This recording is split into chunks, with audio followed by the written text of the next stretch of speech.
I, I remember having stood up for Mary. I remember when she was born in Watertown on the south side. I think the doctor was Dr. Stanton, and she was baptized in St. Patrick's Church in the vestry. And the godmother, as I remember it, was her father's sister. Anyway, in my father's family, there were my Aunt Margaret, who lived next door. She was the oldest in that family, and there was 4: Aunt Margaret, Aunt Lil, Aunt Mary, and Aunt Fan. That's 4. And then there were 3 boys, Bill, William, he was Helen Galvani's father, and the Uncle Ned, he was a plumber, and then my father, he was the youngest, Jerry. So there were those 7 each. And Uncle, we used to kid about the fact that they all had birthdays on holidays, because none of them knew for sure when they were born. And Uncle Ned, the reason we used to get the big kick out of it was that he went to work during the war because being a plumber down at the Navy Yard, and he had to get all these credentials and so on. And he told them he was born on February 12th. And so anyway, after he went back for another interview, they said, the only thing we have to find fault with is you didn't give us your right birthday. They said, you were born in April. You weren't born in February. Because he just picked the holiday, Lincoln's birthday. Because I don't know about my father, we never found out about him because no one ever double checked. He was February 22nd.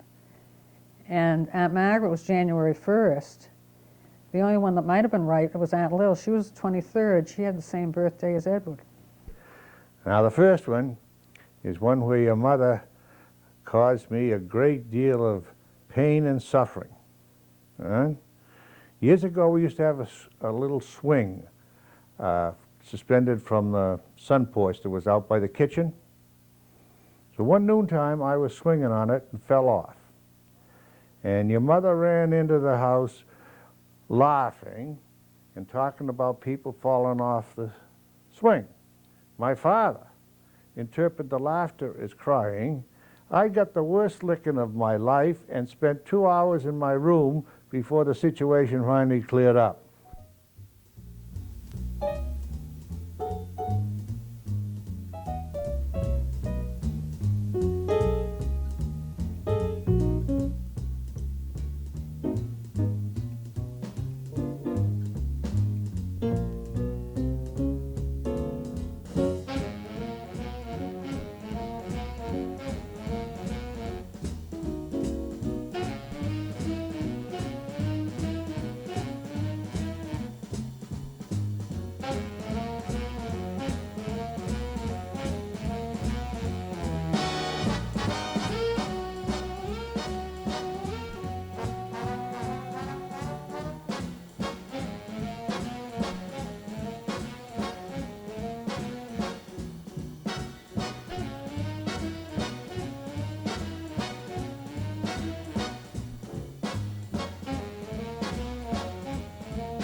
We went to the old Elliott School down in the square, and it's in, the older people in town know where it is. And we had really good teachers. They were a little cranky and sort of, you know, very exact about things, but they were good teachers. Years ago, we used to grow asparagus, and we used to sell it as kids, you know, whatever you could cut, you could sell. So we used to load up a little wagon and pull it around the neighborhood and sell asparagus. And we used to go to the flats a lot because the houses were closer together there. We sold asparagus when after school. My father got the bright idea that it would be a good idea for us to get out and see what the world was like and how it was like to sell things. We had to bunch it, wash it, and then on certain days they'd load up a basket and off we'd go selling the asparagus for 15 cents a bunch. And when your mother was with us selling that asparagus, 50% of the people in the flats weren't home. She used to sneak around and just keep going around the house and never stop and knock at the door at all. She was a great one for selling asparagus.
I can also remember when you first went up to South Natick, and I hadn't been up there I hadn't been up there for a year or so.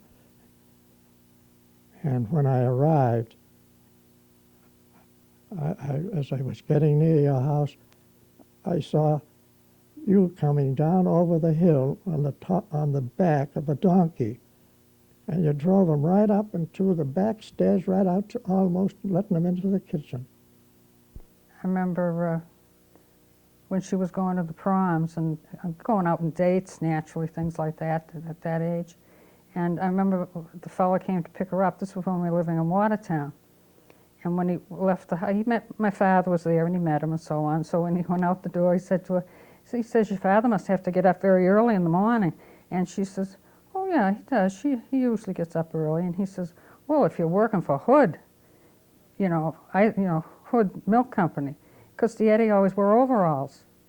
And of course the fellow just took it for granted that he was a milkman, and so, but anyway, I don't know if Mary put him straight, but I always got a kick out of that. When she came home, she told us about that.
Also, you can give your mother credit for introducing me to a great degree to your Aunt Elizabeth, if you want to do that, yeah. Because there was 4 girls used to hang around together down the Cape. Your mother and your Aunt Elizabeth and Kay Buquet and Eileen Carter. And so her being a mother being in the group, that I got an in, you see. And look what happened. And at first she thought she'd like to go to Regis or someplace where she could board. See, at Emmanuel you couldn't board. They had no dormitories. And so she, and I think she also had in the back of her mind Trinity, that she'd like to go down in Washington, that she'd like to go there. Well, as it all turned out, she stayed at Emmanuel, and I just followed right along afterwards. I remember being at Emmanuel the year she graduated, and we had some kind of a time later on in Boston, and it was quite an undertaking at that time.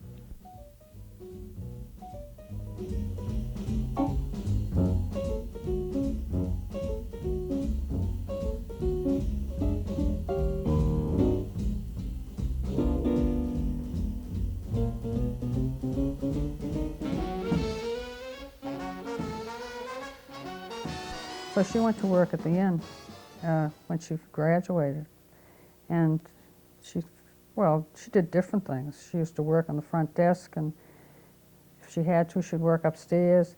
I can remember that was the time she had her appendix out while she was working there. All of a sudden, I got home from school one day, and they told me had gone down to St. Elizabeth's to have her appendix out, that she got she had an attack, I guess, of some kind. You know how you get it with appendix. And she was funny.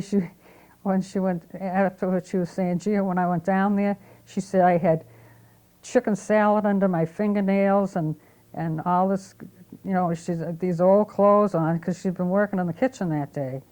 And she said, but anyway, she went. She got it taken care of. There's a rumor down at the Wellesley Inn when we were there that your mother, with one hard-boiled egg, some onion and mayonnaise, fed 32 people.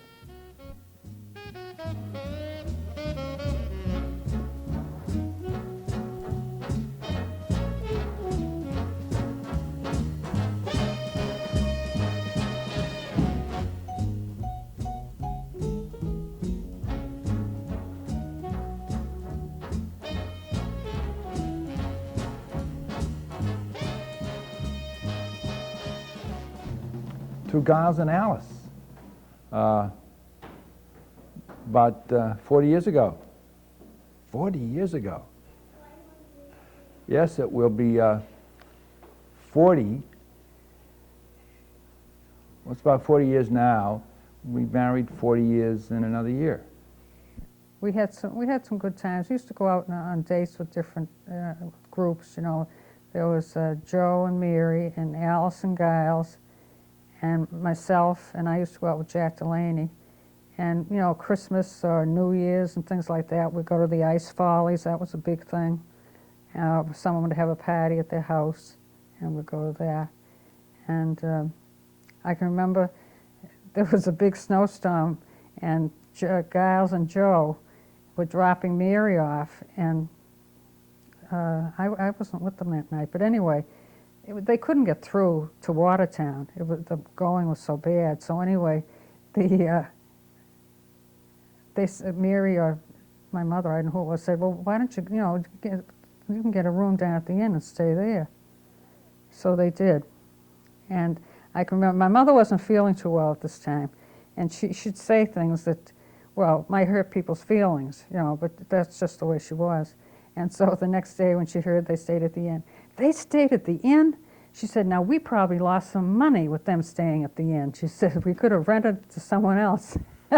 But that was the way Mother said things. Giles and I were friends, and of course, Mom and Alice were cousins, and it just seemed to worked out fine for me. Oh, your mother's wedding. Oh, it's a beautiful day. And of course, the Mary, well, I don't know how big a wedding she really wanted to have, but because my mother died in June, the end of June of '53, and she got married in August of '53. I think it was the 22nd. Of course, we had it here. And I gave away the bride. That was pretty good. And in the dining room in there, we had it all set up with a buffet, and we brought all the people up from the inn to help with the wedding meal, and so forth. And it was pretty nice. We were married at 9 o'clock Mass.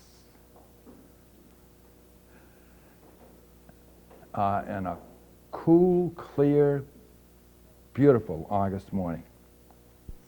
So she had a very small wedding. She just had the McDermotts and what Bransfields, you know, were there was, I think Helen and John were here, Galvani, and there was this lady that worked for years down at the inn, Blanche. She helped with the serving and things like that. She was a waitress down there, and she was a French lady, and she was really a great person.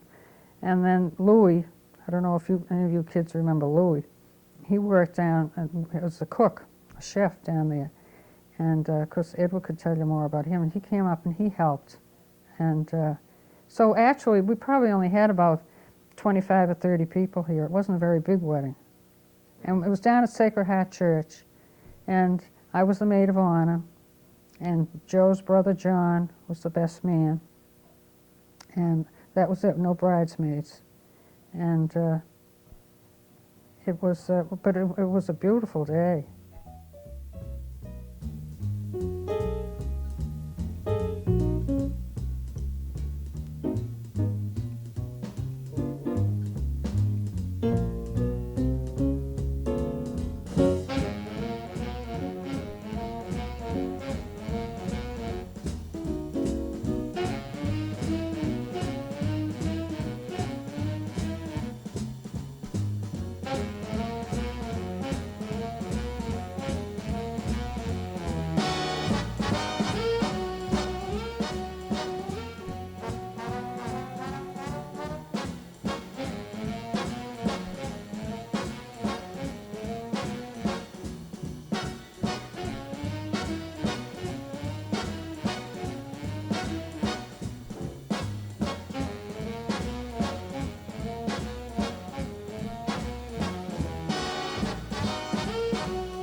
Went to Kennebunkport for a few days, then to Montreal for a few days, and then made a leisurely trip home to South Natick. Alice could tell you that, but she's not here. Alice was a great one for going on rides, you know, because Giles likes to drive anyway. And they went up and visited them? Giles, or maybe it must have been Alice whose idea it was that it would be nice to take a ride to see if they could see us. It was nice meeting them. It was also a surprise to see them. Of them visiting. Mary and Joe sitting out in the lawn in lawn chairs, and then Giles and Alice appear.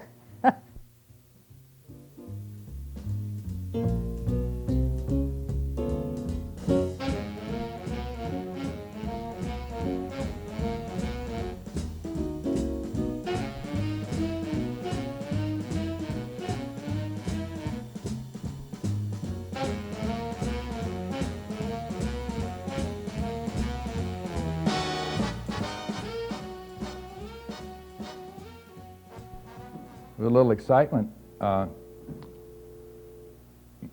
Mom went to the hospital on the 23rd, and the doctor called and said that the child would not be born probably that day, probably not until the next day. So Brother Tom and I went to the Cape to do some work down there on the house. And I remember being very nervous all day long and wondering what was happening and how soon I could get home. But John was born the next day.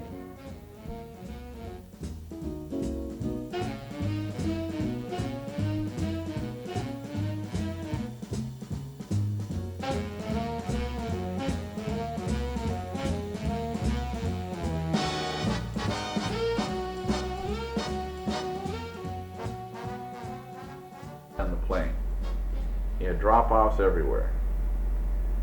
And the drop-off was more evident. We were flying right next to it. So we're flying along looking for sheep. If you are not looking for sheep, you have your eyes straight ahead. The pilot's looking for sheep, Dad's looking for sheep, I'm looking for sheep. You're flying the plane by force of will to make sure that you don't hit that cliff. We swoop over to the other side of the canal, looking for sheep again. And I hear you say something. What? Tell him we saw the sheep. What do you mean? Just tell him we saw the sheep.